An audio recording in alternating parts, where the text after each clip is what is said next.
अगर आपके चाइल्डहुड को आप एक वर्ड में डिस्क्राइब करना चाहेंगे तो वो क्या वर्ड होगा? और वो मेरा पूरा चाइल्डहुड है, वो है स्ट्रगल। 3 महीने में ही मुझे पोलियो हो गया था। ऐसा नहीं जब है। उस मूवमेंट को आप याद करते हैं तो आपको कैसा फील होता है? काश मैं भी ऐसा होता, मैं भी नॉर्मल बाइक चलाता, मैं भी लोगों के साथ मैं सो अगर आपके स्कूल टाइम की बात करते हैं तो उस टाइम का स्ट्रगल कैसा था?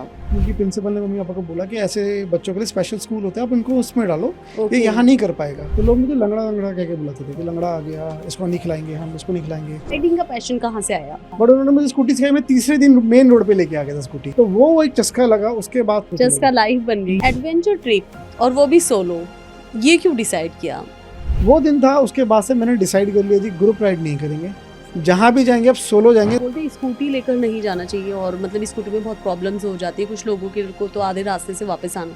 आपकी स्कूटी में ऐसा क्या फीचर था जो वो वहां तक ले गई आपको? तो वो चढ़ी नहीं, वो दोनों टॉप नहीं चढ़ी। वो कैसे चढ़ी है वो मैं जानता हूँ, वो जानती है। पीछे इंजन जहाँ होता है, क्लच प्लेट, वो पूरा काला पड़ गया, बट उसने हार नहीं मानी। खुंदक है इस चीज़ से ना, जब मुझे कोई बोल देना कि ये नहीं कर सकता, वो नहीं कर सकता, मैं वही चीज़ करके दिखाता हूँ फिर।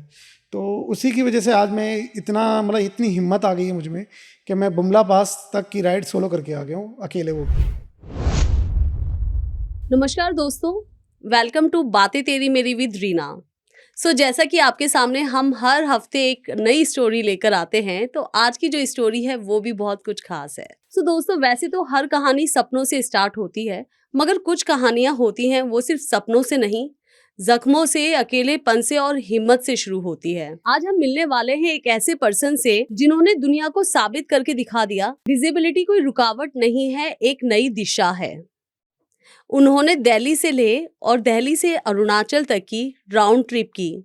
हवाओं से बातें, सर्दी, ठंड, खामोश रातें और एक लंबा सफर। और साथ में थी एक मॉडिफाई स्कूटी, जो सिर्फ एक राइड नहीं थी, वो उनकी आज़ादी की पहचान थी। कंसेंट्रिक्स में जॉब करते हैं, साथ में इंस्टाग्राम पे 3000 फॉलोवर्स और यूट्यूब पर भी छाते जा रहे हैं, साथ ही द बेटर इंडिया जैसे प्लेटफॉर्म पर फीचर हुए हैं। चलिए मिलते हैं किशोर कुमार जी से, world's first solo disable rider. Kishore ji, बहुत बहुत स्वागत है आपका बातें तेरी मेरी विद रीना में। Thank you Reena ji, thank you so much for having me on your podcast. तो मैं बहुत खुश हूँ आज मैं आपके इस पॉडकास्ट, इस प्लेटफॉर्म पे आया हूँ। तो थैंक यू सो मच, और इतना अच्छा इंट्रोडक्शन के लिए थैंक यू सो मच। किशोर जी, सबसे पहले आप ये बताइए कि अगर आपके चाइल्डहुड को आप एक वर्ड में डिस्क्राइब करना चाहेंगे तो वो क्या वर्ड होगा? देखिए, मैं आपको अपने चाइल्डहुड के एक ही वर्ड बताऊंगा, हम्म। और वो मेरा पूरा चाइल्डहुड है, वो है स्ट्रगल, हम्म। संघर्ष। हम्म। तो संघर्ष मेरा बचपन से रहा है। जब मैं छोटा था तो 3 महीने में ही मुझे पोलियो हो गया था। मैं आई वॉज इल, मैं बीमार था। तो पोलियो का रीज़न था कि लाइक जो भी था, मतलब हो गया, मुझे टांग पे हवा लगी और मैं उसी तब से मेरे को पोलियो हो गया था। उसके बाद से जब तक बचपन में आप छोटे होते हो तब तक तो आपको पता नहीं होता आपको क्या बीमारी है, क्या हुआ है, सिवाय आपके माँ बाप के। तो जब जैसे जैसे बड़े हुए, जब समझ में आया कि मैं बाकी लोगों की तरह नहीं हूँ, मैं जैसे बाकी लोग खेल कूद सकते हैं, मैं नहीं कर सकता वो सब, तब जाके समझ में आया कि जी हाँ, मुझे कुछ बीमारी है। और स्ट्रगल मेरा वहीं से स्टार्ट हो गया था। तो संघर्ष भरा रहा है मेरा जीवन अभी तक, और अभी तक है वो स्ट्रगल, ऐसा नहीं जब है। उस मूवमेंट को आप याद करते हैं तो आपको कैसा फील होता है? देखिए, उस टाइम तो एक बचपना होता है, तब तो कुछ होता नहीं है, माँ बाप होते हैं देखने के लिए, सब कुछ खेल कूद रहे होते हैं, अच्छा लगता है सब कुछ। बट जैसे कि कुछ साल पहले जब मैं उस मूवमेंट को सोच रहा था ना, तो मुझे पोलियो कैसे हुआ था मैं आपको बताता हूँ। कि मैं बीमार था और मुझे बुखार था बहुत ज़बरदस्त। तो मम्मी ने मुझे कूलर के सामने लिटा दिया, तो कूलर की ठंडी हवा मेरे इस पैर पे लग गई, मुझे राइट ओके। लेग में पोलियो है। तो तब हाँ। से मेरा वो है। तो मैं आज उस मोमेंट को सोचता हूँ ना, ऐसा लगता है कि काश मम्मी ये ना करती, काश मम्मी वो ना करती, काश मैं भी ऐसा होता, मैं भी नॉर्मल बाइक चलाता, मैं भी लोगों के साथ। मैं एक्चुअली मुझे पैशन है कि अगर मैं नॉर्मल होता या तो आर्मी में होता या तो मैं क्रिकेटर होता। तो वाओ। मतलब प्रायोरिटी ये होती कि क्रिकेटर ही होता मैं। तो मेरे को फिर तब लगता था, मतलब कुछ साल पहले की बात बता रहा हूँ, अब तो ठीक है, अब तो जैसे भी है, तब लगता है सोच के कि काश ऐसा होता था, काश मैं ठीक हो जाता, काश ये चीज़ नहीं होती मेरे साथ, वो सब चीज़ थी। फैमिली ने कैसे सपोर्ट किया? क्योंकि ऐसी सिचुएशंस में जो फैमिली मेंबर्स होते हैं ना, वो बहुत ज़्यादा डिमोटिवेट हो जाते हैं, तो आपको यहाँ तक पहुँचाने में उनका किस तरीके से सपोर्ट था? देखिए, फैमिली मेंबर का तो देखिए हमेशा से माँ बाप का फुल सपोर्ट रहा है। जब मेरे माँ बाप को पता चल गया था कि इसको पोलियो हो चुका है और ये लाइक डिसेबल हो गया है, विकलांग हो गया है, तो मेरे माँ बाप ने बचपन से लेके खूब सपोर्ट किया है। हमारा फाइनेंशियल बैकग्राउंड उस टाइम में बिल्कुल भी ठीक नहीं था। तो फादर एक जॉब करते थे, मदर मुझे लेके जब मतलब कोई डॉक्टर ऐसा नहीं होगा, कोई वैद्य कोई ऐसा नहीं होगा जो दिल्ली में छोड़ा ना हो। मतलब बैसाखी मेरी उठाना, फिर मुझे गोद में फिर पानी की बोतल खाना, ये सब लेके मतलब खूब। तो फैमिली ने खूब सपोर्ट किया है, कभी मुझे उस नज़र से नहीं देखा कि मैं विकलांग हूँ, मैं ये नहीं कर सकता, मैं वो नहीं कर सकता। हाँ, फैमिली को बाहर के लोगों ने, उनके रिलेटिव्स ने बहुत सब चीज़ें बोली हैं, अरे ये तो ये हो गया, अरे वो हो गया, कैसा वो तो था। चलन चलता आ रहा वो है। तो मतलब आप जानते ही हैं ना, जब रिलेटिव्स बोलते हैं तो फिर वो रुकते नहीं हैं, जी तो वो जी। चीज़ है। बट फैमिली ने, मेरे बहन भाइयों ने, मेरे किसी ने भी कभी मुझे फील नहीं होने दिया कि मैं डिसेबल हूँ, और फुल सपोर्ट किया है। मतलब वो सपोर्ट आज तक है मेरे साथ, और उन्हीं के नाइस। सपोर्ट के साथ मैं आज आपके साथ यहाँ आपके पॉडकास्ट शूट कर रहा हूँ। एग्जैक्टली। सो अगर आपकी स्कूल टाइम की बात करते हैं तो उस टाइम का स्ट्रगल कैसा था? स्कूल टाइम में देखिए स्ट्रगल, मैं आपको मैं आपको बताता हूँ, एक किस्सा बताता हूँ स्कूल टाइम में। तो मैं एक नॉर्मल स्कूल में पढ़ता था। तो पहले जब मैं फर्स्ट टाइम जब मेरा एडमिशन हुआ, तो मेरे पैर में मैं कैलिपर पहन के चलता हूँ। तो मुझे लाइक मैंने जब एंटर किया, मुझे अभी भी याद है, मैडम पढ़ा रही थी, और मैं थोड़ा सा मतलब मेरा नया नया एडमिशन हुआ था। तो मैं कि मैम, कहते हाँ ठीक है आ जाओ। उनको पता चल गया कि कोई डिसेबल आया है, तो उन्होंने सारी सीट खाली करा दी, मतलब एक सीट है वो पूरी खाली करा दी कि तो इसको पैर ऊपर रख के बैठेगा, ये इसको प्रॉब्लम है। बच्चों को क्या पता डिसेबिलिटी क्या होती है। तो स्टार्टिंग में मेरा कोई दोस्त नहीं बना। मतलब कुछ टाइम बीतता चला गया, महीने दर महीने, मेरा कोई दोस्त मेरे साथ कोई लंच नहीं करता था। सब लंच में एकदम होता ना, लंच की घंटी भाग बजी जाते सब थे। भाग जाते हैं खेलने के लिए, ठीक है। बट मैं वहीं बैठा रहता था, मैं कहीं जाता ही नहीं था, कोई दोस्त नहीं था। मैं घर पे आके बोलता था मेरा कोई दोस्त नहीं है, मैं नहीं जाऊँगा स्कूल, ये वो सब चीज़ें। तो फिर एक बार ऐसा हुआ कि सबके स्कूल में पीटी का पीरियड होता है एक, जिसमें गेम्स होते हैं। तो पीटी का पीरियड था, तो आई थिंक वो 7th पीरियड था, मुझे अभी भी याद है वो। तो पीटी की मैडम सबको ग्राउंड में ले गई खेलने के लिए। तो कुछ गेम्स कराती थी मैम, तो उन्होंने मुझे बोला कि आप इस चेयर पे बैठ जाओ, आप नहीं कर पाओगे, इस चेयर पे बैठ जाओ। और बाकी मेरे सारे दोस्त खेल रहे थे। तो वो चीज़ मुझे आज तक मुझे याद है, बहुत खली वो चीज़ है। मैंने घर जाके ही बोला। तो मम्मी पापा गए स्कूल, उस चीज़ को लेके स्कूल गए। तो स्कूल की प्रिंसिपल ने मम्मी पापा को बोला कि ऐसे बच्चों के लिए स्पेशल स्कूल होता है, आप उनको उसमें डालो, ये यहाँ नहीं कर पाएगा ये करके। बट माँ बाप ने मेरे हार नहीं मानी कि मेरा बेटा पढ़ेगा तो इसी में पढ़ेगा, क्योंकि घर के पास भी वो स्कूल था। और मम्मी ही मुझे रोज लाना छोड़ना करती थी। तो उन्होंने हार नहीं मानी, और वहीं पढ़ा मैं। फिर पढ़ने में थोड़ा सा मैं ठीक था, तो करते करते करते फिर मैडमों को सबको समझ में आ गया जी ये नॉर्मली है और कर सकता है, सब चीज़ें कर सकता है। तो जब मेरे स्कोर्स अच्छे आने लगे, मेरे कोई कंप्लेन नहीं आने लगी, तब फिर थोड़ा थोड़ा करके वो एटमॉस्फेयर बना, दोस्त बने फिर धीरे धीरे करके। कितना टाइम पीरियड लगा आपको उस स्कूल में मतलब नॉर्मल तकरीबन लगा लीजिए 2 से 3 महीने मुझे ये सब चीज़ें झेलनी पड़ी। उसके बाद धीरे धीरे करके पहले एक दोस्त बना, मुझे अभी भी याद है, नवीन नाम था उसका। वही सबसे पहले आके मेरी डेस्क पे बैठा था, मेरी सीट पे बैठा था। तो फिर उसके बाद धीरे धीरे मेरा ग्रुप सर्कल बना, और सही बताऊँ फिर दोस्तों ने भी कभी फील नहीं होने दिया कि मुझे सच में कोई प्रॉब्लम है। तो सपोर्ट रहा है, ऐसा नहीं कह सकते। हाँ, स्ट्रगल वही मैंने जो आपको शुरू में बोला वो है, लाइफ टाइम ही रहेगी, वो रहेगा, अब तो ऐसा ही है। जब सोसाइटी आपको कमेंट करती थी कि ये नहीं कर पाएगा, ये नहीं चल सकता, तो उस मूवमेंट को आपको किस तरीके से हैंडल करते थे और कैसे मोटिवेट होते थे आप उसमें? सेल्फ मोटिवेशन कहाँ से आता था? देखिए सेल्फ मोटिवेशन मैं आपको बताता हूँ कि आज भी मुझे कभी कोई ये कह देगा ना कि मैं नहीं कर सकता, मैं वही काम करके दिखाता हूँ। मुझे है, मुझे सोसाइटी ने बोला है, ऐसा नहीं है। मुझे पार्क में, हमारा हम सोसाइटी में रहते थे, तो हम नीचे पार्क में जाते थे, तो मैं आपको ये इस बिटर ट्रुथ, कड़वा सच है ये मैं बता रहा हूँ। तो लोग मुझे लंगड़ा लंगड़ा कह के बुलाते थे कि लंगड़ा आ गया, इसको नहीं खिलाएंगे हम, इसको नहीं खिलाएंगे। अच्छा, क्रिकेट खेलने का शुरू से मेरे को शौक था।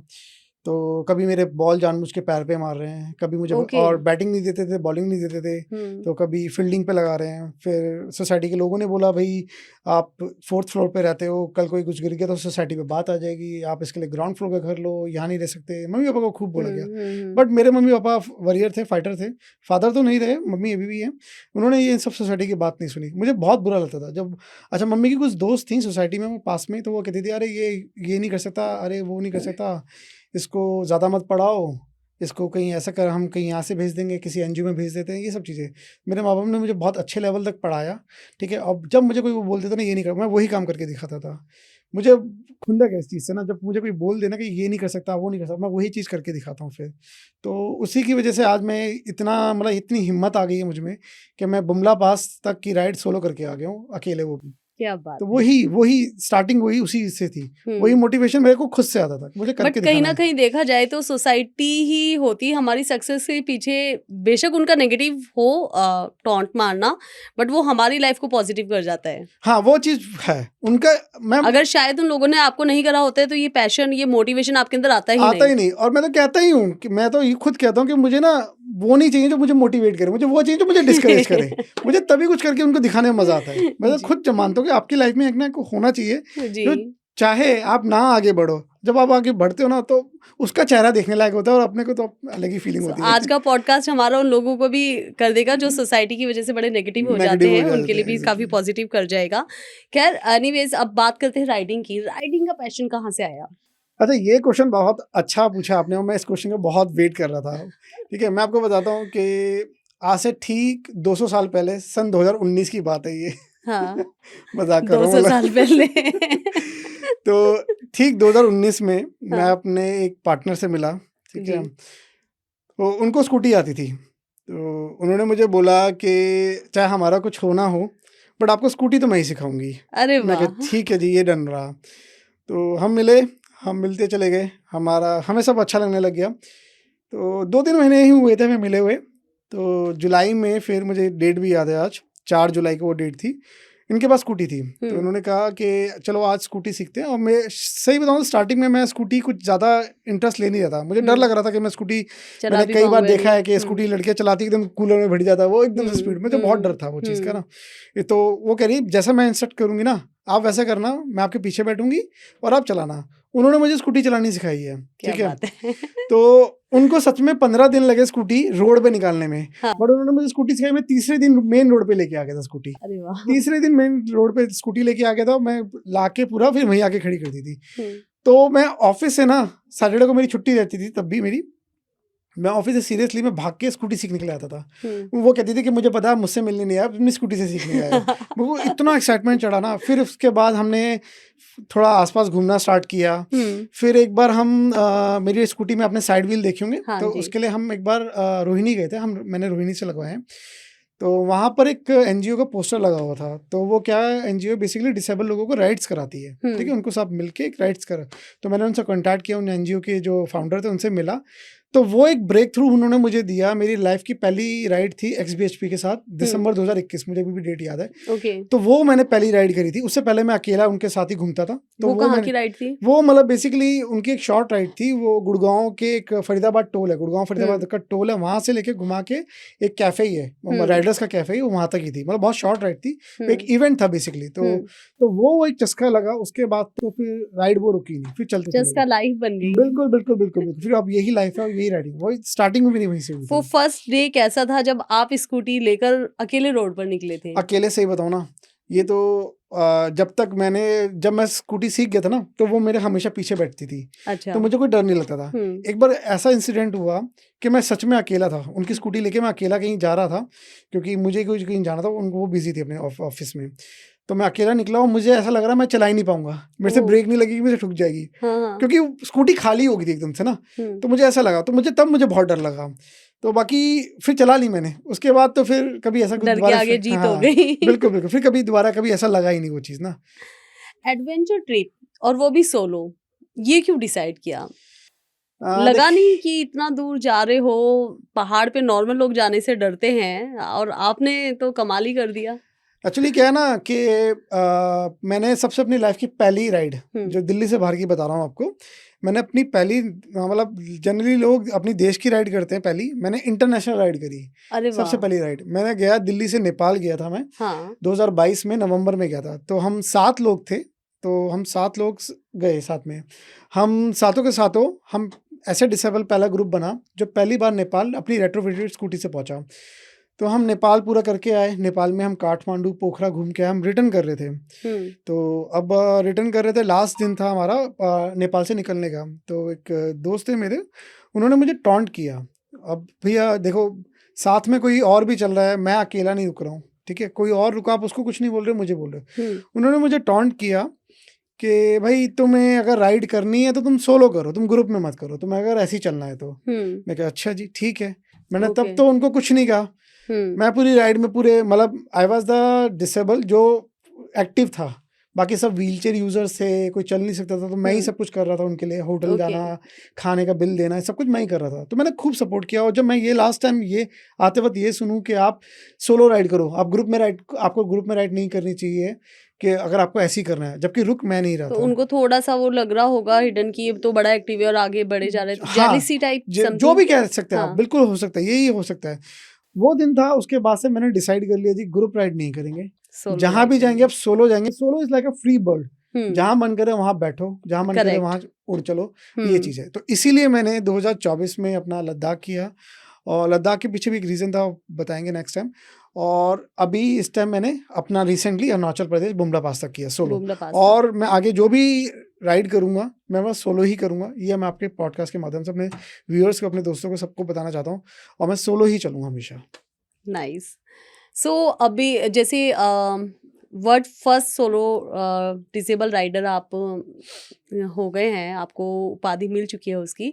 सो इसका क्या प्रोसेस था और कैसे आपने कनेक्ट किया?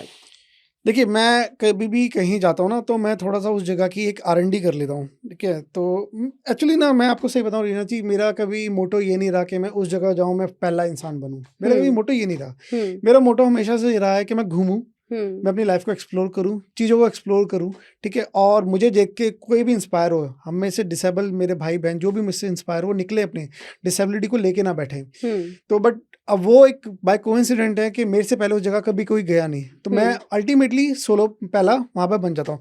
और ये मैं खुद नहीं कह रहा हूँ आपसे, मैं लद्दाख के पेंगोंग लेक में गया था, हुँ, मैं पहला बनता था। वहाँ के हुँ, जो होटल का स्टाफ था ना, हुँ, वो कह रहे हैं सर हम इतने साल से जॉब कर रहे हैं, मैंने आपके जैसा बंदा और आपकी जैसी गाड़ी आज तक यहाँ नहीं देखी। मैं आपको हुँ, सही बता रहा हूँ मैं, वो हुँ। मेरे चैनल पे भी है, हाँ उसका जी। उसका वो देख लीजिएगा जाके। तो ऐसे ही जब मैं बुमला पास गया, तो बुमला पास के लोगों ने भी मुझे, लोकल्स ने मुझे कहा कि सर आप बड़ी हिम्मत करके यहाँ तक आए हो, हमने आज तक ऐसी स्कूटर नहीं देखा, और आज तक आपने ऐसा बंदा नहीं देखा जो बुमला पास तक यहाँ तक आ गया। तो वो सोलो डिसेबल राइडर वैसे ही बन गया हूँ मैं। बट हुँ। मेरा कभी मोटो ये नहीं रहा, मेरा मोटो हमेशा डिसेबिलिटी को लेकर रहा है, उसकी अवेयरनेस को लेकर रहा है। और बाकी हुँ। अपना घूमने का तो अपना शौक है, राइडिंग का तो शौक है, मैं उसको बस फॉलो कर रहा हूँ। सो यूजुअली देखा जाता है जब भी एडवेंचर ट्रिप पर जाते हैं, मैं भी काफ़ी एक्सप्लोर किया था, तो बोलते हैं स्कूटी लेकर नहीं जाना चाहिए और मतलब स्कूटी में बहुत प्रॉब्लम्स हो जाती है कुछ लोगों के को, तो आधे रास्ते से वापस आना। आपकी स्कूटी में ऐसा क्या फीचर था जो वो वहाँ तक ले गई आपको? फीचर ना, वो वॉरियर है। और जब एक इंसान वॉरियर होता है ना, तो वो कभी हार नहीं मानता। हुँ। मतलब योद्धा जो होता है ना, वो युद्ध में जीत फतेह करके या तो मर के आएगा, या तो हाँ, जीत फतेह करके ही आएगा। तो मैं मेरी स्कूटी का नाम टोटा है। टोटा हाँ, का मैं आपको मतलब बता देता हूँ। टोटा एक पंजाबी वर्ड है, उसका मतलब हाँ, होता है खूबसूरत, हाँ। ठीक है। तो उसका मैंने, जब वो आई थी तो उसके नाम के पीछे भी एक कहानी है। तो उसको मैंने वॉरियर बुला रखा है, वॉरियर का नाम दे रखा है, उपाधि दे हुँ, रखी है। तो उसने कभी हार नहीं मानी। मैं आपको एक रियल एक्सपीरियंस बताता हूँ। 2024 में जब मैं लद्दाख गया था, तो मैंने बहुत लोगों से बात की लद्दाख जाने से पहले, बट कभी किसी ने मुझे ये नहीं बोला कि भाई आप स्कूटी से जा रहे हो, आप हुँ। लगेज ज़्यादा लेके मत जाना। ओके। अच्छा, अब मैं 50 लीटर का टेल बैग है मेरे पास, मैं हुँ। पूरा भर ले गया। मैंने अरे! कपड़े, टूल किट सब कुछ भर लिया उसके अंदर। जब तक मैं कारगिल पहुंचा, हाँ। कारगिल तक सब कुछ ठीक था, प्लेन रोड थी, सब ठीक था। जब कारगिल से आके लेह के लिए निकला ना, तो आप दो टॉप पड़ते हैं बीच में, एक फातुला, एक नामी किला टॉप है, हुँ। ठीक है। नामी किला 12,000 की फीट पे है, फातुला 13,000 की फीट पे हाँ है। जी। तो वहाँ मेरी ये टोटा चढ़ी नहीं। तो उसमें अब लगेज इतना, जेरी कैंस होंगी, आपने देखी होगी मेरी स्कूटी, आप हाँ जी, हाँ जी। एक बार स्क्रीन पे भी शेयर कर दीजिएगा। हुँ। टॉप बॉक्स भी लगा है, टॉप बॉक्स में अलग से लगेज, फिर मैं, और जबकि स्कूटी का जो इंजन होता है पीछे होता है, बाइक का इंजन आगे आगे होता होता होता है, है। ठीक जी। है। तो वो बाइक लोड झेल लेती है। हाँ। और 125 सीसी की मेरी स्कूटी, तो वो चढ़ी नहीं, वो दोनों टॉप नहीं चढ़ी। वो कैसे चढ़ी है वो मैं जानता हूँ, वो जानती है, ठीक है। उसमें से लिटरली धुआं आने लग गया था, एक हुँ। बात सी आने लगी थी, पूरा काला पड़ गया था पीछे, इंजन जहाँ होता है क्लच प्लेट, वो पूरा काला पड़ गया। बट उसने हार नहीं मानी, वो पूरा लद्दाख घुमा के लाई। और फिर दिल्ली आके उसकी जो चीज़ें खराब हुई हैं, जो मैंने ठीक करवाया, बहुत कुछ चीज़ें, मतलब एक तरह से उसका पूरा इंजन सीज हो गया था, पूरा हुँ। इंजन मैंने चेंज कराया। बट उसने ना बुमला पास तक के लिए कभी हार मानी, ना लद्दाख के लिए। तो वो मेरे साथ हमेशा खड़ी रही है। अगर वो है तो मैं आज यहाँ पर हूँ, वो है तो मैं सोलो डिसेबल राइडर हूँ इस जगह के लिए, वो है तो मेरे नाम पे रिकॉर्ड्स हैं, वरना वो नहीं होती तो मैं ये नहीं कर पाता। टोटा की बात सुन के मुझे लग नहीं रहा कि मैं किसी मशीन की बात सुन रही हूँ। नहीं, it's feel like a she is a real warrior. आप एक्चुअली। मिलेंगे ना उससे, आप उससे मिलिए, हाँ। आपको बता देगी वो क्या चीज़ है ना। बिल्कुल, टोटा से तो मिलना पड़ेगा। ओके। जब आपने डिसाइड किया कि आप दिल्ली से लेह जा रहे हैं सोलो, मतलब नेपाल की भी जो जर्नी थी, नेपाल तो फिर भी ग्रुप में गए हो, आपने जब डिसाइड किया कि दिल्ली से लेह तक जाना है, तो फैमिली मेंबर्स का, फ्रेंड सर्कल का या ऑफिस में क्या रिएक्शन था? मैं आपको सही बताऊँ, लेके ना मैंने आपको अभी जस्ट बोला कि लेके राइड के पीछे कहानी है। वो कहानी ये है कि 2023 में मेरी फादर की मेडिकल नेग्लिजेंसी से डेथ हो गई थी।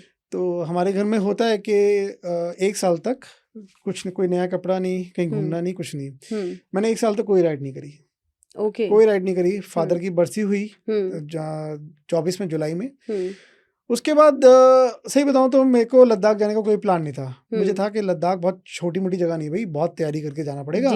मेरा 25 था टारगेट, मेरा 25 टारगेट था। तो मैं जिनके साथ नेपाल गया था ना, तो उनका उस साल नेपाल जाने का, वो लद्दाख जाने का हुआ था, वो ग्रुप में जा रहे थे। तो उनका वो नेपाल जाने का कैंसिल हो गया। मुझे नहीं पता क्या रीज़न है, मेरी बात नहीं होती उनसे। पता नहीं कैसे एक दिन अचानक से आया कि यार मैं चलता हूँ इस बार लद्दाख, मैं चलता हूँ लद्दाख। उनका कैंसिल हो गया ना, मैं चलता हूँ, अकेला जाऊँगा। मैं जाऊँगा तो अकेला ही, वो तो श्योर है, मैं चलता हूँ लद्दाख।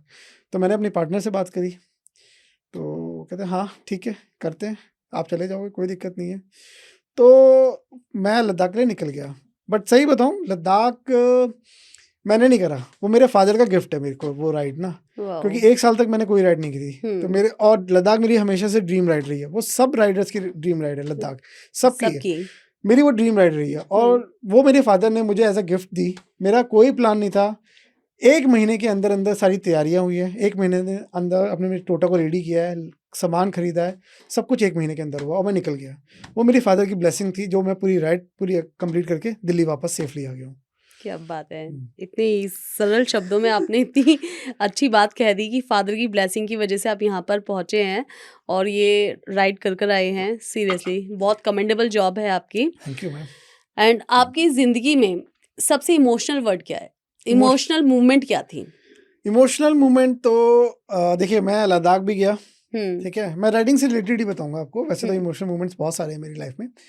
मैं लद्दाख गया, मैं लद्दाख में खारदुंगला गया, जो 17,000 समथिंग फीट की ऊंचाई पर है, बोला 18 ही मान लीजिए।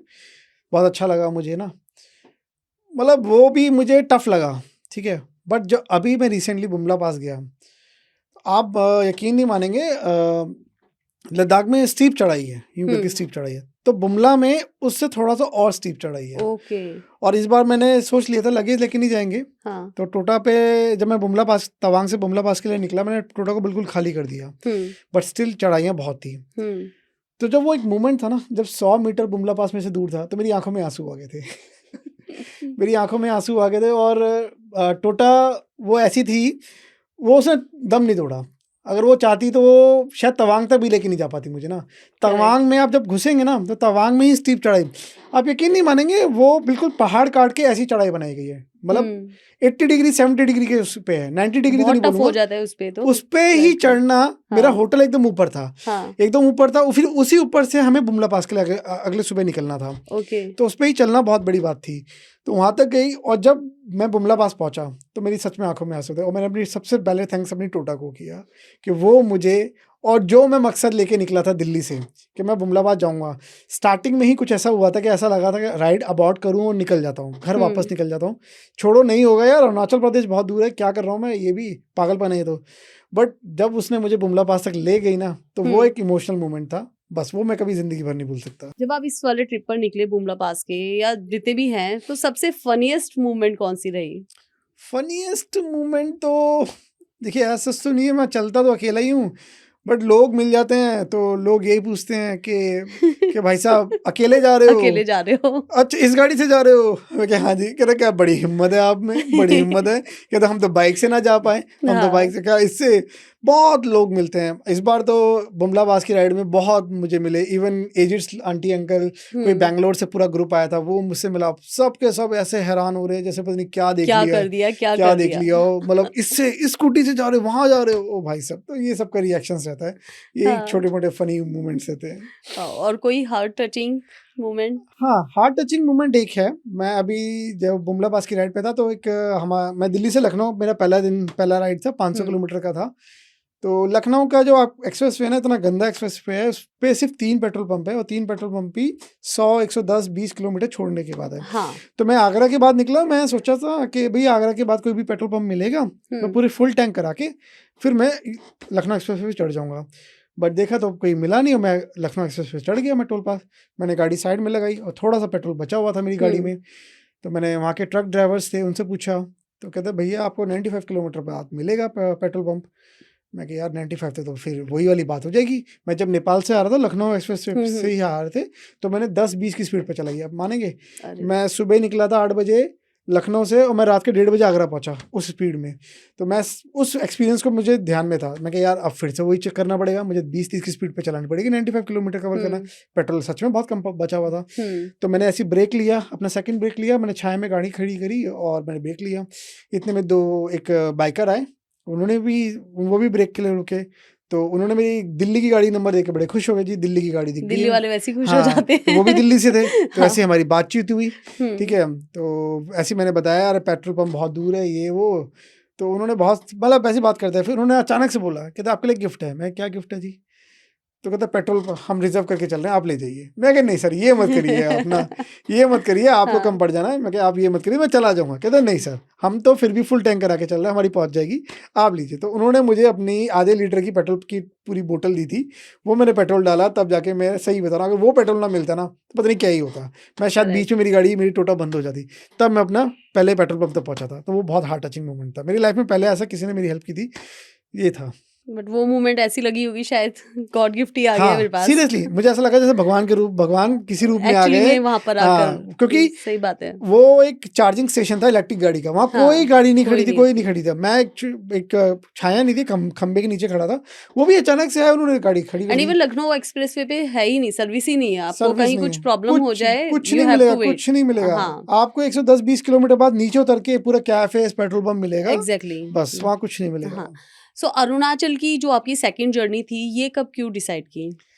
अरुणाचल की सेकंड जर्नी देखिए, लद्दाख 2024 में कर लिया था, तो मुझे नॉर्थ ईस्ट करना था। अब मैंने बहुत पहले ही सोच लिया था। इवन जब मैं लद्दाख से भी आया था ना, तो मेरे मन में आ गया था नॉर्थ ईस्ट करेंगे इस बार। तो मेरे कहा अगले साल करते हैं नॉर्थ ईस्ट। तो मैंने ये नॉर्थ ईस्ट की राइड मैंने कम से कम 4-5 महीने पहले इसकी राइडिंग मतलब तैयारी स्टार्ट कर दी थी। तो मेरे मन में ही था कि इस बार नॉर्थ ईस्ट जाएंगे। अच्छा, नॉर्थ ईस्ट में 2 जगह मैंने डिसाइड करी थी, एक बुमला पास और एक है काहो विलेज है, वो इंडिया का सबसे लास्ट विलेज है। काहो विलेज अरुणाचल प्रदेश में पड़ता है, उसके बाद चाइना बॉर्डर चाइना लग जाता है। तो मैंने अपने नॉर्थ ईस्ट के कुछ मेरे 2 राइडर दोस्त उनसे बात की, तो उन्होंने मुझे सजेस्ट किया इस बार आप बुमला करो, अगले साल आप काहो कर लेना। मैं कहा ठीक है। तो तैयारी करी, सब कुछ किया और बुमला पास फिर फाइनल हो गया कि आप निकलेंगे बुमला पास के लिए इस साल, और जाएंगे तो नॉर्थ ईस्ट ही जाएंगे। अब इस साल कहाँ जाएंगे ये अभी पता नहीं है, ये भी पता नहीं। अगले साल आपके साथ पॉडकास्ट किस राइड का करेंगे ये नहीं पता। बहुत ही बढ़िया होगा वो भी। चलिए वेट करेंगे। नेक्स्ट राइड तो आई विश कि मैं भी जाऊं साथ में। बिल्कुल बाइक के साथ चलेंगे, बाइक के साथ इस बार ना। डन। चलो, सो सबसे ब्यूटीफुल मेमोरी कौन सी रही आपकी इतनी तीनों एडवेंचर ट्रिप्स में? ब्यूटीफुल मेमोरी मेरी लद्दाख रही। लद्दाख मैं अपने सभी दोस्तों को, भाइयों को, जो भी राइडर, जो भी मेरे व्यूअर्स हैं, जो भी रीना जी के व्यूअर्स हैं, कहना चाहूँगा अगर लद्दाख करना है ना, कार से, बस से, प्लेन से मत करना, बाइक उठाना और निकल जाना। इतना खूबसूरत है लद्दाख, बहुत स्वर्ग है। आप तो गए हैं लद्दाख तो ना, आप तो गए। हाँ, मैंने आपकी वीडियोस देखी है लद्दाख की, स्वर्ग है।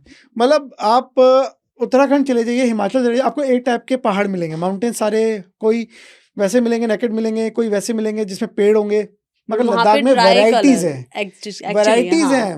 मतलब मैं यहाँ चल रहा हूँ, मुझे एकदम से हरा पहाड़ दिख गया। हरा पहाड़ कहाँ दिखता है? नहीं। उसके बाद ब्राउन पहाड़ दिख जाएगा, देन व्हाइट दिख जाएगा, व्हाइट दिख जाएगा। मतलब अमेजिंग ब्यूटी और सो डेंजरस। मैंने मतलब इतनी राइड करी है, मुझे आज तक डर नहीं लगा, बट लद्दाख में मुझे दिन में ही डर लग गया। मतलब आप समझ रहे हैं, 2 बड़े बड़े पहाड़ आपके सामने और आप चींटी की तरह रोड पे चल रहे हैं, और ऐसा लगता है वो पहाड़ अभी गिर जाएंगे ऊपर। तो बहुत लद्दाख बहुत खूबसूरत है भी है और बहुत खूबसूरत भी है, नो डाउट। और वो जो एडवेंचर है ना, वो एडवेंचर ना हो ना, अब तो फिर मजा नहीं है। वो फिर फील आप तभी कर सकते हो जब आप उस मूवमेंट को जी रहे हैं। अब बातों में नहीं कर सकते हैं, वो वहां पर जाएंगे तभी आपको फील आती है एक्चुअली। हाँ जी। सो ये तो रहा कि आपका लद्दाख का ट्रिप। एंड नॉर्थ ईस्ट की जर्नी कैसी रही? वहां से आपको क्या सीखने को मिला? मैंने सुना है कि वहाँ का कल्चर बहुत अच्छा है और लोगों का बिहेवियर भी बहुत काफी अच्छा है, तो आप वहाँ क्या गेन कर लाए हो? तो नॉर्थ ईस्ट में आपको सही बताऊँ ना, मैं किसी जगह की बुराई नहीं करूँगा, बट नॉर्थ ईस्ट में राइड करके बहुत अच्छा लगा। दिल्ली में इतने मेरे राइडर दोस्त हैं, बट वो बात नहीं जो नॉर्थ ईस्ट के राइडर्स में मुझे लगी। मैं जब नॉर्थ ईस्ट में एंटर किया ना, कभी लगा ही नहीं कि मैं दिल्ली से बाहर हूँ। इतने अच्छे लोग हैं, इतने हेल्पफुल लोग हैं। अगर आप अनजान भी होंगे ना, वो आपको अपने के घर में रुकवाएंगे। आपको रात हो जाएगी ना, आपके घर में कोई True. पैसा नहीं लेंगे, कुछ खाना भी खिलाएंगे। अगर वेजिटेरियन हो आप तो पूरा वेज खाना देंगे, कोई पैसा भी नहीं लेंगे। इतने अच्छे लोग हैं ना, इतने अच्छे दोस्त थे मेरे। सिलीगुड़ी में मैं सबसे पहले अपने ताशी भाई है, ताशीदा है, उनके घर रुका था। तो उन्होंने मेरी इस पूरी नॉर्थ ईस्ट की जर्नी में बहुत हेल्प करी। मेरी स्टार्टिंग हुई थी हमारे जैसे एक डिसेबल राइडर नॉर्थ ईस्ट के, साचीदा नाम है उनका, साची नाम है उनका, सरनेम बता रहा हूँ, पूरा नाम थॉमस साची नाम है उनका। तो उनसे मिला मैं ताशी भाई से। ताशी भाई ने फिर आगे की पूरी जर्नी, आगे का प्लान, किस लोगों से मिलना है, कैसे मिलना है, कहाँ रुकना है, कैसे करना है, सब उन्होंने मुझे बताया। उनके घर ही रुका था सबसे पहले, तो कभी नहीं लगा। और सही बताऊँ तो नॉर्थ ईस्ट सिर्फ 2 हफ्ते का खेल नहीं है। नॉर्थ ईस्ट आपको घूमना है ना, तो कम से कम मिनिमम 3 महीने तो आपको रख के चलने पड़ेंगे। 3 महीने पूरे नॉर्थ ईस्ट। और आप नॉर्थ ईस्ट घूमिए, एक बार जाइए लाइफ में ना, इतना अच्छा लगे। इतने बढ़िया लोग, सही बता रहा हूँ। नॉर्थ इंडियंस के लोग तो थोड़े से, मैं बोलना नहीं चाह रहा, बट थोड़े से होते हैं, बहुत रूड होते हैं यहाँ के। बट आप हैं। ईस्ट में चले जाओ और लद्दाख में भी आप चले जाए, दोनों ही बहुत जगह बहुत हेल्पफुल है, बहुत। तो मुझे वो एक्सपीरियंस जो मैं लेके आया हूँ ना, माय गॉड, मेरे सही बता रहा हूँ, बहुत अच्छे दोस्त बन गए यहाँ से। और अभी भी हम टच में हैं, और अभी भी कहते हैं। अब इस साल हमारा एक इवेंट है, बहुत बड़ा इवेंट है नॉर्थ ईस्ट में। तो सब बोले कि भाई आप आ जाओ, बस आपका रहना, खाना पीना, टेंट वेंट सब हम करेंगे, हम कर लेंगे। बस आप स्कूटी लेके और आना जरूर है, ये नहीं स्किप कर दोगे। तो बहुत अच्छे दोस्त है, बहुत अच्छा एक्सपीरियंस है मुझे इस राइड से ना। सो राइडिंग के टाइम पे सम टाइम ऐसा होता है कि इंजरी हो गई है या कोई भी प्रॉब्लम हो जाती है, हेडेक होता है, आप जैसे पहाड़ों में गए हो, तो उस टाइम पर कैसे आपने हैंडल किया या कैसे प्रिपेयर रहे अगर आपके साथ ये सब नहीं हुआ तो? देखिए, होता है, क्यों नहीं होता। जैसे मुझे थोड़ी लगी थी, मेरे हाथों में लगी थी। मैं कुछ स्कूटी में अपनी टोटा में रिपेयर कर रहा था, कुछ देख रहा था, तो लगी थी। बंजी कोर्ड से लगा रहा था, तो एक बार हाथ में पूरे लग गई थी, तो यहाँ पर पूरा हाथ कट गया था मेरा। तो होता है, बट बस आपको क्या करना है। मैं जब लद्दाख गया था, तो हमारे एक भाई है जिन्होंने मेरी लद्दाख की आइटनरी बनाई थी। उन्होंने नहीं, श्रीनगर में मैं जिनके होटल में रुका था, तो उन्होंने मुझे एक बात बोली थी कि सब कुछ ना माइंड का गेम होता है। अगर आप माइंड में हार मान जाओगे तो सब कुछ फिर ऐसे ही होना। अगर आप माइंड से पॉजिटिव रहोगे ना, तो सब कुछ सही होगा। तो मैंने हमेशा कुछ भी हुआ ना, उसको कामली हैंडल किया, करा, हो जाएगा, सब कुछ हो जाएगा। इवन मैं जब जैसे जैसे मेरा एल्टीट्यूड बढ़ता जा रहा था ना, तो मुझे मोशन सिकनेस और सांस लेने में दिक्कत होने लगी थी। तो मैंने अपने आप को, बस उन्होंने मुझे एक चीज सिखाई थी कि आप ब्रीथ करते रहना। आप ब्रीदिंग मत छोड़ना, वो जरूर करते रहना। तो मैं ब्रीदिंग करता रहा। मैं खारदुंगला भी पहुंचा। मैं एक ऑक्सीजन का सिलेंडर कैरी करके चल रहा था, बट मुझे उसकी नीड नहीं पड़ी ना, मुझे हेडक हुआ। जबकि सब कह रहे थे वहाँ हेडक होता है, ये होता है, बट मुझे कुछ नहीं हुआ। हेडेक तो नहीं, बट रियलिटी तो ये 10 मिनट आप वहाँ पर रुक नहीं सकते हो, और आप तो 10 राइड ही मिनट की कर रहे बात थे। करें, मैं आधा घंटा रुका था वहाँ पर। मैं सीरियसली बता रहा हूँ। और हाँ, सांस में प्रॉब्लम हो रहा था, बट जब वो एक्साइटमेंट बढ़ गई ना, जब खारदुंगला पहुंच के, मुझे कुछ नहीं लगा, मैं तो वहाँ रुका। एक फौजी भैया थे, सर थे, तो उनको तो मैं इतना अच्छा लगा, उन्होंने मुझे बच्चे की तरह चॉकलेट दी जाते हुए ना, कि ये चॉकलेट आपके लिए। तो बस ये होता है कि आपको माइंड से पॉजिटिव रहना है, बिल्कुल पॉजिटिव रहना है। होगा, इंजरीज भी होंगी, और हेडेक भी होगा, थकावट भी होगी, बहुत सारी चीज़ें। मैंने एक दिन में 18 घंटे गाड़ी चलाई है, और अभी तक का हाईएस्ट 542 किलोमीटर है। तो बस ये एक चीज़ होता था कि बस पॉजिटिव रहना है, और अगर नहीं होता है कुछ तो उस दिन मत करो, उसके अगले दिन कर लेना। तो सारा माइंड का गेम है। वो मूवमेंट पर उस मूवमेंट पर कैसा फील होता है जब आप इंडिया का फ्लैग लेकर राइड करते हो और एक टॉप पर पहुंच के उसे पूरा उसके साथ फोटो लेते हैं? मैडम, वो तो बहुत एक अलग ही फीलिंग है। मतलब मैंने आपको बताया ना कि अगर मैं फिजिकली फिट होता तो मैं क्रिकेटर होता है, तो आर्मी में होता है।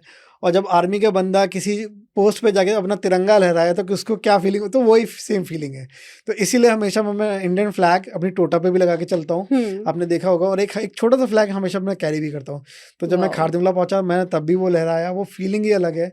और जब मैं बुमला पहुंचा, तो तब भी वो लहराया। तो उसकी तो फीलिंग मैं वर्ड्स में एक्सप्रेस ही नहीं कर सकता। तो बहुत अच्छी फीलिंग होती है। Very nice. सो जब आपने डिसाइड किया, आप वर्किंग भी हैं एक एमएनसी में, सो ऑफिस का क्या रिएक्शन होता है जब आप बॉस के पास जाते हैं कि भाई मुझे राइड के लिए जाना है? बॉस तो आपकी सास है, सही बताऊं ना। वो चाहती नहीं है कि कभी आप कुछ करो। मैं आपको सही बता रहा हूँ, आपको अच्छा कुछ करो। बॉस देख रहे होंगे आपके। अरे वो तो क्या बोलूँ, इग्नोर कर देना बॉस। उनको उनको उनका तो मेरे चलता रहता है। तो मेरा देखो ऐसा रहता है कि अब एमएनसी कंपनी है, प्राइवेट कंपनी है, उसके ऊपर से उसका जो मतलब वर्क कल्चर वो यूएसए का है, इंडिया नहीं है। तो अब उनसे आप 15-20 दिन की छुट्टी मांगोगे तो ऐसा लगेगा जैसे आपने उनका दिल और किडनी एक साथ मांग ली है, तो वो तो आपको देंगे नहीं। तो बहुत मुश्किल होता है उनको समझाना।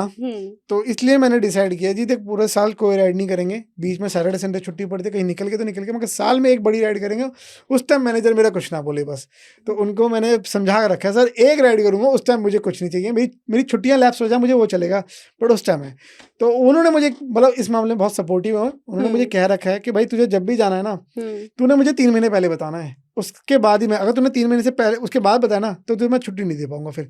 तो इस मामले में सपोर्टिव है, पूरा ऑफिस बहुत सपोर्ट करता है, मेरे व्लॉग्स देखता है। इवन जब मैं बुमला पास करके आया तो पूरे सबने एक छोटी सी पार्टी ऑर्गेनाइज करी मेरे लिए पूरे ऑफिस में, मेरा वेलकम बहुत अच्छे से किया उन सब ने मेरा। तो ऑफिस सपोर्टिव है, बहुत सपोर्टिव है। इवन बॉस चाहे कैसा भी हो, मगर वो भी उसकी भी जॉब, उसकी जॉब है, बट सपोर्टिव है इस मामले में है।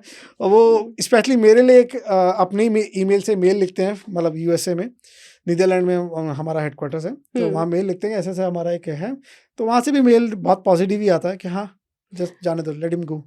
बट किशोर, आपको पता है कि अभी तो आपके बॉस सपोर्टिव हैं, ऑफिस सपोर्टिव है, तो इस चक्कर में आप कर लेते हैं राइड। बहुत सारे लोग होते हैं जो अपने ड्रीम्स बांध कर रह जाते हैं, तो उन बॉसेस के लिए आप क्या कहना चाहेंगे? देखिए मैं तो कहता हूँ जो अलाउड ही नहीं करते अपने एम्प्लॉयज को एक्चुअली ना, बॉस की जॉब ही ऐसी होती है कि उसको अपने एम्प्लॉय को टाइट रखना पड़ता है। बट फिर भी कुछ तो अदर बॉसेस को बस मैं ये कहता हूँ, देखिए हर किसी का सपना होता है, अगर आपका एम्प्लॉय आपके पास आया है कोई रिक्वेस्ट लेके तो प्लीज अलाउ कर दो, जाने दो यार, उसे भी घूमने दो, उसकी भी लाइफ है, आप भी घूमो, खुद भी खुश रहो, उसको भी खुश रहने दो। तो मेरी तो आप लोगों से यही रिक्वेस्ट है, प्लीज थोड़ा बॉसगिरी छोड़ के एक इंसानियत के तौर पे 2-3 दिन की जब भी वो छुट्टी मांग रहा है तो जाने दो। मेरे बॉस तो अच्छे इस मामले में, और उनको प्रोडक्टिविटी बहुत अच्छी मिलेगी उसके बाद। हाँ, ये उसके बाद ये तो बहुत अच्छी है। हाँ, उसके बाद जब वो काम करेंगे ना आगे, आपको शिकायत का मौका नहीं देंगे। मैंने तो अपने बॉस को आज तक नहीं दिया इस मामले में ना। नहीं, फैक्ट है ये, जब आपकी मन की हो जाती तो आप शिकायत का मौका किसी को नहीं देते। हाँ, ये बात तो है, फिर इंसान काम भी बहुत अच्छी इफिशिएंसी से करता है। जी जी। अच्छा, आप अभी तक तो अभी अनमैरिड ही हैं, आपके लिए क्या ज्यादा डिफिकल्ट है, सोलो राइड या सोलो लाइफ? ये तो बहुत टफ क्वेश्चन पूछ लिया आपने, क्या करूँ। डिफिकल्ट पूछ रहे हैं, डिफिकल्ट तो यार सोलो ऑफ कोर्स लाइफ ही है, सोलो लाइफ ही है। सोलो राइड तो अपने को हो गया है, सोलो लाइफ ही है, वो तो नहीं बिता पाएंगे कभी अकेले, तो वो चीज़ है। इतने सारे एडवेंचर ट्रिप करे हैं, कभी किसी लड़की ने प्रपोज करा है? नहीं, ऐसा नहीं है, अभी तो कोई मिली नहीं है, शक्ल किसी को पसंद ही नहीं आई अभी तक ना। और गलती से किसी को पता चल गया तो वो मेरी और मेरा एडवेंचर दिल्ली में कर देगा, वो ना खत्म ही कर देगा, हो जाएगा। जो आपकी फ्यूचर पार्टनर है उनके लिए कोई मैसेज देना चाहेंगे आप? उनके लिए मैसेज मेरा यही है कि बहुत सपोर्टिव है वो। अगर मैं आज इस जगह पे बैठा हूँ, मैं अगर सोलो राइड कर रहा हूँ, सॉरी फ्यूचर पार्टनर नहीं, अभी अपकमिंग लाइफ पार्टनर के बारे में आप बात कर रहे हैं अभी तो मैं उन्हीं की बात कर रहा हूँ। मैं तो बहुत सपोर्टिव है, और मैं अगर आज यहाँ बैठा हूँ आप लोगों के सामने और आज मैं इतनी राइड्स करके आ रहा हूँ ना, तो वो उनका ही हाथ है पीछे। तो वो कहते हैं ना, हर एक सक्सेसफुल मैन के पीछे एक वुमेन का हाथ होता है ना, तो वो सच में वो बात सही है, वो बिल्कुल लागू होती है मेरे पे। तो बहुत सपोर्टिव है और आई लव हर ऑलवेज। तो thank you so much for being in life तो thank you so much for being with me actually. So you are so lucky कि आपको आपकी लाइफ में 2 वुमेन ऐसी हैं जिन्होंने आपको सपोर्ट करा है, एक आपकी मदर एंड आपकी life partner upcoming. So Instagram पे भी आपका धीरे धीरे रील्स हाइक पे पहुंच रहे हैं और 3000 ऑलमोस्ट क्रॉस कर चुके हैं। कैसा कभी फील करा था आपने कि आप लोग इस तरीके से इंस्पायर होंगे और आपको मोटिवेट करेंगे, फॉलो करेंगे? मैं सही बताऊँ, मैं इंस्टाग्राम पे मैं उस टाइम से हूँ जब शायद कोई इंस्टाग्राम चलाता ही नहीं हुआ। अच्छा। मैं इतने साल से हूँ, क्योंकि मैं आईटी सेक्टर का बंदा हूँ। तो मैं फेसबुक भी मैंने 2005 में अपनी आईडी बना ली थी जब वो पहली बार फेसबुक आया था। तो मैं बहुत मैं कंटेंट जो अपना कंटेंट बना रहा हूँ, व्लॉगिंग कर रहा हूँ, पिछले 4-5 साल हो गए मुझे करते करते। तो मैं इंस्टाग्राम पे रील बनाता था, कभी कोई रील जाती नहीं, खूब मेहनत कर रहे हैं, यूट्यूब पे डाल रहे हैं, कहीं जाती नहीं। एक दिन ऐसी ये जो जिस रील से आपने देख के बेटर इंडिया पे आई है वो रील डाल दी। मैं तो सोचा था हर रील की तरह ये भी होगी, बस वही वायरल हो गई और उसी पे 3000 मेरे फॉलोवर बढ़ गए, लोगों ने सब्सक्राइब किया, बहुत मुझे डीएम्स आए, बहुत मैसेजेस आए, बहुत प्यार आया मुझे लोगों का, बहुत लोगों ने बहुत कुछ कमेंट किए, बहुत अच्छे से कमेंट भी किए। तो कभी सोचा नहीं था कि ऐसे भी होगा मेरे साथ कि एक दिन इतना वायरल हो जाऊंगा मैं। बस वही आपकी मेहनत रंग लेकर आ रही है हाँ बस और वही उससे बड़ा कि आपका जो सेल्फ मोटिवेशन था वो। तो जब बेटर इंडिया पे फीचर हुए थे तो उस टाइम पे कैसा फील हुआ आपको? मुझे बहुत अच्छा लगा। बेटर इंडिया ने मुझे अप्रोच किया था कि हम्म ऐसे से हम आपकी रील अपने प्लेटफॉर्म पे डालेंगे। हम्म वो उन्होंने मेरे से परमिशन मांगी थी कि हाँ please you can use my reel, ठीक है। तो मुझे बहुत अच्छा लगा कि लोग मतलब मेरी और उनकी मेहनत को दिखा रहे हैं, मतलब हम्म अप्रिशिएट कर रहे हैं। ये सच में बहुत कमेंडेबल बात है और खुशी होती है जब आपके काम को कोई और भी दूसरा भी अप्रिशिएट करे ना, दूसरा भी क्या कहते हैं उसे मोटिवेट करे ना, तो बहुत अच्छा लगता है। राइट। सो किशोर, आज जो भी लड़का लड़की स्पेशली जो डिसेबल हैं तो वो लोग अगर इस वीडियो को देख रहे हैं तो उनके लिए क्या मैसेज आप देना चाहेंगे? देखिए मैं शुरू से जब से राइड कर रहा हूँ तो मैं अपनी एक डिसेबिलिटी यूनियन के लिए ही कर रहा हूँ। तो मेरा कहने का मतलब ये है, आप रीना जी आप यकीन नहीं मानेंगे कि मुझे आज भी मैसेज आते हैं कि मतलब फेसबुक पे मुझे कुछ मेरे विकलांग भाइयों की तरफ से मैसेज आते हैं कि हम विकलांग हैं, हम भी घूमना चाहते हैं, हम क्या करें, हम घूम नहीं पाते हैं। तो मेरा उन सभी से यही कहना है, देखिए प्लीज़, शुरू में मुझे भी डर लगा था निकलने में अकेले। अगर आपके पास कुछ भी है, स्कूटी है, कुछ भी है, निकलो, घूमो। कभी भी डिसेबिलिटी को अपने सिर पे लेके मत बैठो। अगर डिसेबिलिटी को लेके बैठोगे तो कभी आगे नहीं बढ़ पाओगे। डिसेबिलिटी इज़ आपके माइंड में है, ठीक है। अगर आपने माइंड से सोच लिया कि आप डिसेबल हो तो हमेशा के लिए डिसेबल हो। अगर मैं भी आज सोच के बैठ जाता तो मैं आज इनके साथ ना बैठा होता। तो आप निकलो, घूमो और सबसे बढ़िया है खुद से मोटिवेट रहो, खुद से उत्साहित रहो, ठीक है। अपने आप में ही अपने आप को देखो कि मुझे सब कुछ करना है, मुझे दुनिया को दिखाना है, मुझे निकलना है। अगर डिसेबिलिटी लेके बैठोगे ना, डिसेबल तो सही बताऊं तो वो नॉर्मल लोग हैं जो ये सोचते हैं कि डिसेबल लोग कुछ कर नहीं सकते, उनके माइंड में डिसेबिलिटी है।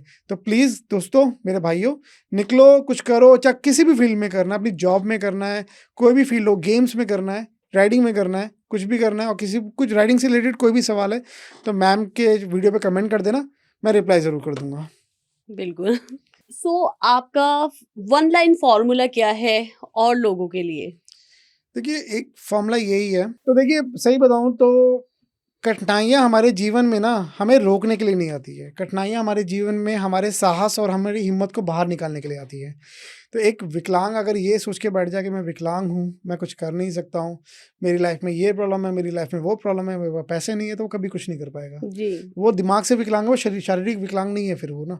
तो अगर मैं सही बताऊँ तो फाइनेंशियली मैं भी सही नहीं हूँ, बट मैं कर रहा हूँ, चीज़ें कर रहा हूँ। आप प्राइवेट जॉब में जानते हैं कि ज़्यादा सैलरी नहीं होती है, बट जैसे भी करके हम राइडिंग कर रहे हैं, अपना पैशन पैशन को फॉलो कर रहे हैं, घूम रहे हैं, फिर रहे हैं, एंजॉय कर रहे हैं अपनी लाइफ को।